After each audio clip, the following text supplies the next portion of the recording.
Y como que no van a venir más, ya empezamos, listo. Ya les dio tiempo de gracia.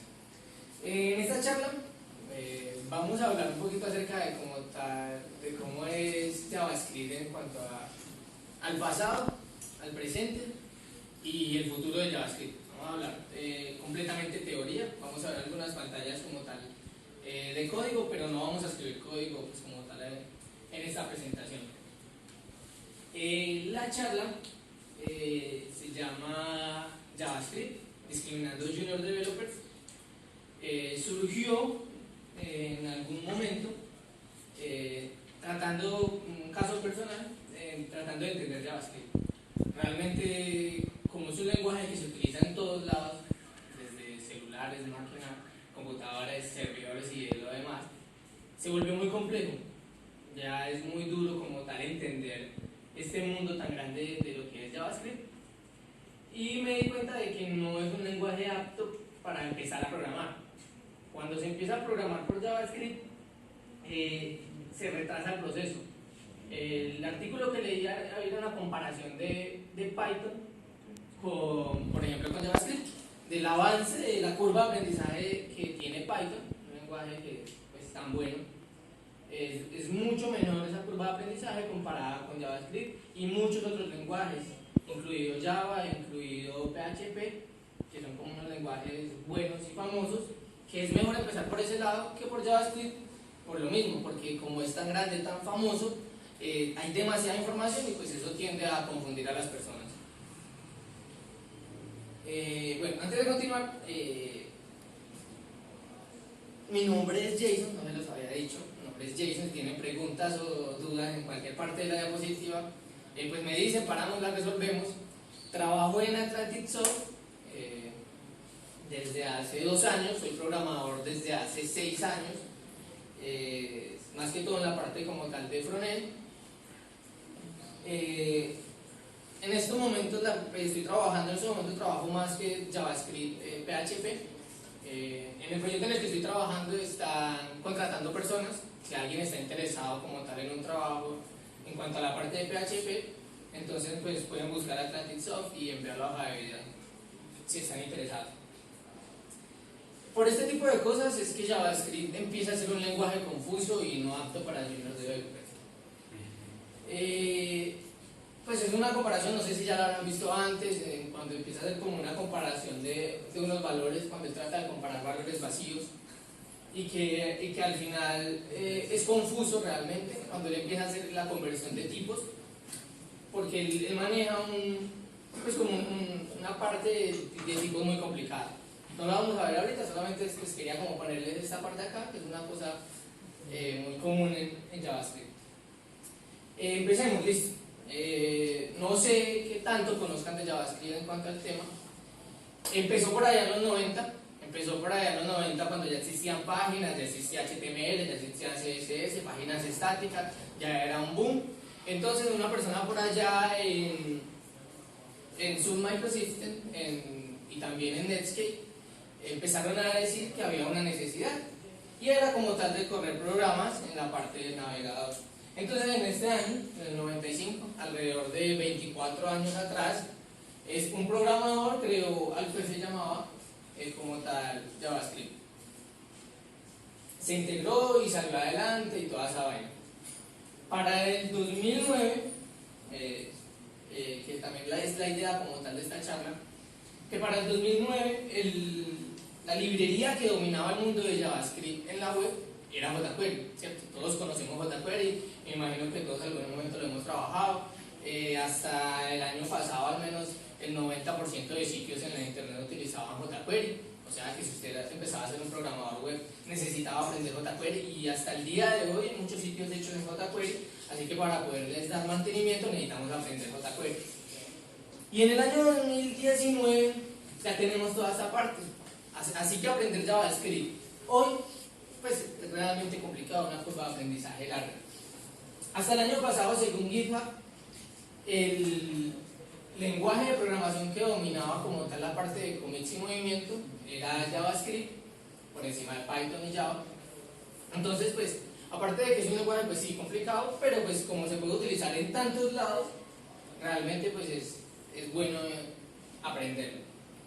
Aquí hay una duda muy importante y es una pregunta que muchos nos hemos hecho, y es: ¿cuál es la diferencia entre Java y JavaScript? En cuanto al lenguaje, no se parecen. En cuanto al lenguaje, no tienen como tal una relación. Pero entonces el nombre sí surgió porque fue desarrollado por la misma empresa. El actual dueño de Java, Oracle, antes Sun Microsystems, se unió con Netscape, que era como tal el dueño del navegador, el que mandaba la parada en ese momento, hace 24 años. Se unieron y dijeron: vamos a crear un lenguaje que sea tan bueno como Java, que sea entendible, que sea pues ligero, y lo vamos a montar a los navegadores y lo vamos a hacer solamente único para los navegadores. Entonces Sun Microsystems, un programador de Sun Microsystems, el actual Oracle, fue el que creó la primera versión con una colaboración como tal de Netscape. Entonces por eso es que la relación, y desde ahí el nombre. El apogeo en esa época era Java. Entonces ellos creyeron que pues naturalmente, para atraer más clientes o más potencial hacia ese lenguaje, lo llamaron simplemente JavaScript. Después de unos años, 2 años después aproximadamente, o sea, de por allá en el 97, eso creció demasiado, y creció tanto que necesitaron como tal estandarizarlo. Lo llevaron hacia una de las empresas o una de las comisiones que como tal estandarizan cosas, el ESMA Internacional. Esa empresa efectivamente les hizo seguir algunas reglas, ellos siguieron las reglas y lo estandarizaron. Lo que pasa es que para esa época, cuando Netscape quiso ponerle un nombre a ese software también llamado JavaScript, no se podía. El actual dueño de JavaScript es Oracle, anterior Sun Microsystems. Pero el que lo como tal lo publicó, lo estandarizó, fue Netscape. Y como el nombre de JavaScript ya había sido tomado, se vieron obligados a renombrarlo. Por eso hoy en día se llama ECMAScript. Las dos cosas son lo mismo, solamente que cuando lo decimos JavaScript no se pudo como tal publicar con el estándar como JavaScript, porque el nombre de JavaScript ya había sido tomado por Oracle. Bien, esa parte hasta ahí lo que tal, la parte de ECMAScript. En la parte de ECMAScript empezamos a ver unos avances muy importantes y súper importantes, que era como tal el uso de las clases. Esto no es nuevo, esto lo estamos empezando a utilizar, pero esto ya salió hace bastante tiempo, que JavaScript, como era un lenguaje de los años 90, pues crear una clase como tal en JavaScript era supremamente complejo. Había que empezar a utilizar los prototipos. No sé si algunos de ustedes habrán creado clases o alguna como tal orientación a objeto en JavaScript. Entonces usted tenía que empezar a crear una cosa que era una variable, le creaba un prototipo, y si quería tener un hijo, el hijo tenía que acceder a ese prototipo y luego podía acceder a las demás variables y a las demás constantes, y de eso se creaba una herencia. Cuando nació el ECMAScript 6, ellos crearon como tal una lista de cosas a mejorar, y entre esas la más importante fue crear una clase. Simplemente la estandarizaron, le dijeron class controller, le crearon como tal unos getters, unos setters, clases estáticas y un constructor. Esta parte de acá termina siendo lo mismo que la parte de la izquierda, la parte de la derecha, que es como tal una sintaxis, no termina siendo más y nada más que un alias. En esta parte, cuando decimos class controller, terminamos inicializando como tal una variable, y cuando empezamos a crear funciones, se termina haciendo todo esto, solamente que el ECMAScript empezó como tal decir: bueno, esto está muy complicado, esto es una necesidad, hagámosla real. Y naturalmente la crearon, y actualmente pues ya podemos hacer uso en tanto en los navegadores como tal en la parte del servidor de lo que son las clases en ECMAScript.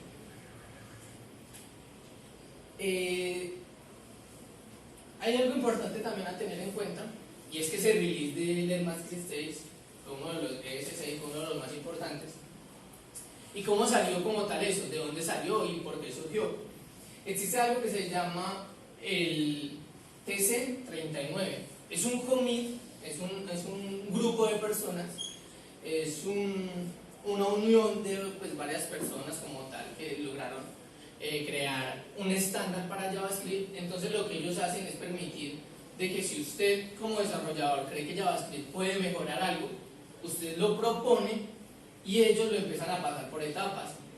la etapa 0, la etapa 1, la etapa 2, la etapa 3, y entonces de esa forma Cuando usted dijo, no, pero es que crear clases en JavaScript es supremamente complejo, se utilizar prototipos y herencias y de llamar objetos dentro de un objeto súper complicado, vamos a crear clases, entonces usted va y lo propone a la TC39 y empieza a avanzar. A medida de que ellos van validando ciertos conceptos dentro de la propuesta que ustedes hicieron, yo quiero que dentro de JavaScript exista una función que sea sort by ID, sort by name o lo que sea, cosas así que estén completamente integradas dentro del lenguaje, la proponen y empiezan a avanzar dependiendo de cómo esa organización empiece a determinar de qué tan útil es.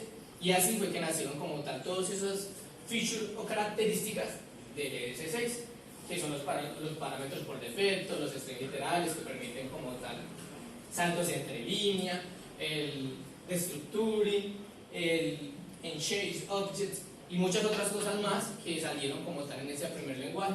Todas estas cosas no necesariamente fueron creadas por el mismo creador de JavaScript, fueron personas como usted o como yo que dijeron que este lenguaje le hacía falta algo y lo empezaron a desarrollar e hicieron una propuesta a esta comisión, a la TC39, pasaron por todas las etapas y llegaron como tal hasta una etapa de producción y un release. Actualmente eso ya va por allá como en el SS8, pero pues el más actual o el apogeo hoy en día es el 6 porque se llegó a parecer mucho a un lenguaje de los actuales con una usabilidad como muy alta. ¿Alguien conoce qué es el V8? No sé, nadie. Bien. El V8, bien, no sé qué es el V8, ¿no? Bien. Es el motor que usan los navegadores. Exacto, es el motor que usan. Es el libre. Es libre, es de código abierto. De código abierto. Bien. Este motor de V8 tiene una historia pues muy común, pues porque la creó Google. En esa época, realmente no sabría decirles en qué fecha, Google utilizaba un motor que se llama WebKit, el mismo que había creado Safari. Para cuando Google empezó a ver que ese motor, como tal de compilación de JavaScript, era muy lento, tenía algunas falencias, Google dijo, no, pues yo voy a crear mi propio motor. Y llamó por allá a un super ingeniero, ese ingeniero era tan malito que lo obligó a que gente del mismo Google fueran hasta la finca de él y se tenía que instalar en la finca de él y ese mismo desarrollador desde la finca de él creó el motor que está escrito en C++. Ese motor escrito en C++, Google le pagó a ese señor para que trabajara desde la finca de él, con ingenieros de Google trabajando para él y se desarrolló como tal el actual motor de Google Chrome. Eso ya después cambió, Google lo hizo libre y actualmente este motor es capaz de como tal leer estructuras de ECMAScript y de WebExample. Eso lo mirarán, pues eso ya no es como tal parte de la presentación, que es como tal escribir código para los navegadores en el lenguaje ensamblador, que también lo soporta como tal el motor. Ahora que Google soportó el motor, el V8 y era tan rápido, así súper volado, por otro lado, la competencia directa como tal de los navegadores que viene siendo Firefox no está utilizando el V8, está utilizando SpiderMonkey.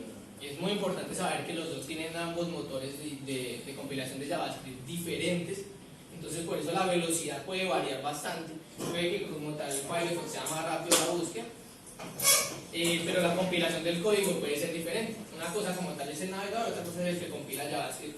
Este SpiderMonkey fue el que fue creado por Netscape, o sea, uno de los primeros como tal navegadores en su época, de los que crearon JavaScript. El que creó JavaScript, la empresa que creó JavaScript, creó este motor para que compilara JS. Después Chrome sacó uno mejor que los propios creadores, que ahora se llama como tal el V8. Pasando como tal a la parte, como tal a una introducción más de JavaScript, existen algo que se llamaron los módulos. No sé pues también qué tanto habrán trabajado con módulos, pero sabrán de que hace un tiempo los módulos no eran posibles en JavaScript. Hasta el ECMAScript 5 desarrollar módulos era supremamente complejo. Ustedes tenían que crear varios archivos, incluir todos los archivos en el mismo navegador, o coger todo y meterlo en un solo archivo, y esa vaina se volvía súper complicada. Entonces, si ustedes querían tener, no sé, una clase principal y otra clase para productos y otra clase para, no sé, checkout, no era posible. Tenían que empezar a utilizar una librería externa que lo que hacía era ahí coger esa sintaxis, compilarla, generar un solo archivo y ya usted podía empezar a trabajar. pero su código inicial terminaba siendo un poquito más limpio. Esos son como tal estos módulos que pueden que los hayan escuchado bastante, porque lo que es CommonJS todavía está siendo utilizado por Node.js.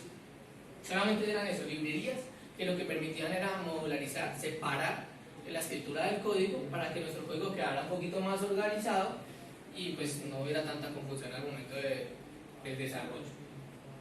Hasta ahí todos van bien, preguntan, no tienen inquietudes. Bien.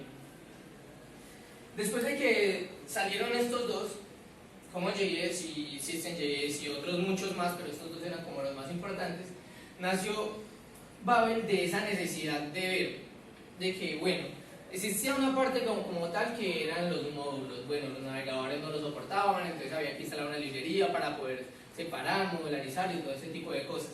Y después llegó el ECMAScript 6, con esa cosa de clases, arrow functions, módulos y todas esas cosas que eran súper importantes, eran súper avanzadas, pero que no se podían utilizar en los navegadores, porque si el navegador no soportaba como tal el ECMAScript 6, pues no se podía utilizar. Entonces Babel lo que hizo fue poder compilar. Entonces ustedes escribían su código en la versión que quieran, ustedes escriben, si quieren les pueden escribir en la última versión. Incluso con Babel pueden escribir código con apenas propuestas de otras personas. Si otra persona propuso una función que se llama sort by ID, sort by name, ustedes lo pueden utilizar con Babel, y Babel lo que va a hacer es ir y coger ese código, compilarlo a una versión que el navegador logre entender. Lo que hizo fue crear un estándar, y hasta el día de hoy pues Babel sigue siendo súper importante para estandarizar aquellos features que están más avanzados y que no son soportados como por el navegador aún. Después de que nació como tal ese tipo de compiladores para soportar versiones superiores, también nació los supersets o transpiladores. Uno de los casos muy comunes es CoffeeScript. CoffeeScript lo que hace es que usted puede crear una mejor sintaxis. No sé si algunos lo habrán escuchado lo mismo. Usted puede crear una mejor sintaxis del código, un código más limpio, separado por clases, herencias, interfaces, constructores, getters y setters.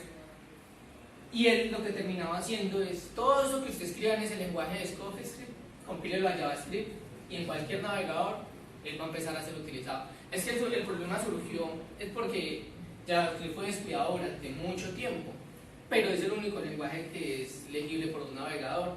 Entonces ya después de un tiempo, cuando tantas personas empezaron a ver la necesidad de correr código del lado como tal del navegador, empezaron a desarrollar como tal todas estas cosas. Después de eso, como al mismo nivel de CoffeeScript, nace TypeScript, que me imagino que ya lo habrán escuchado, es creado por Microsoft. Es un superset. Entonces TypeScript lo que permite es utilizar las mismas características de JavaScript mejoradas. Entonces si JavaScript inicialmente en el ECMAScript 6 no tiene interfaces, él va a permitirle crear interfaces.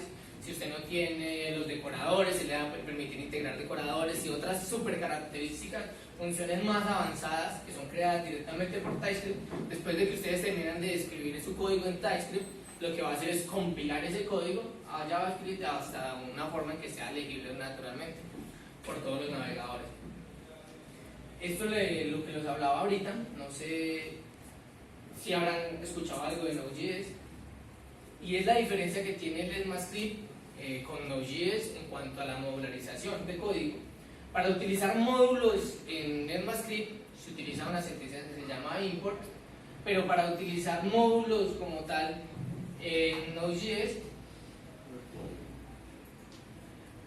este se utiliza para Node.js y este se utiliza para ECMAScript, para importar archivos como tal externos. ¿Por qué se utiliza así? Porque Node.js en su época dijo que la forma en que se importaban archivos era mejor de esta librería. Esta librería lo que hacía era hacer unos requires. Entonces Node.js dijo, no, yo no voy a utilizar los import nativos del lenguaje JavaScript, sino que voy a empezar a utilizarlos como JS.